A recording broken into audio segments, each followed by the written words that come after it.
అది ఒక అందమైన చిన్న మడుగు. ఆ మడుగులో 3 ప్రాణ స్నేహితులైన చేపలు ఆనందంగా జీవిస్తున్నాయి.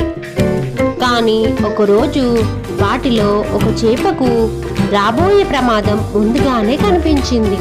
వెంటనే అది తన 2 స్నేహితుల దగ్గరికి వెళ్ళింది. మనపై పెద్ద ప్రమాదం రాబోతుంది, వెంటనే ఈ మడుగును వదిలి వెళ్ళిపోదాం అని హెచ్చరించింది.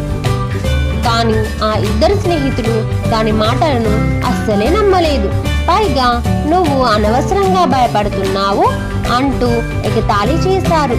వారి మాటలు విన్న ఆ చేప చాలా బాధపడింది. అసలు ఆ చేప ఏ ప్రమాదాన్ని చూసింది? అది ఎందుకు అంత ఆందోళన చెందింది? చివరికి 3 స్నేహితుల జీవితాల్లో ఏమి జరిగింది తెలుసుకోవాలనుకుంటే ఈ కథను చివరి వరకు తప్పకుండా చూడండి.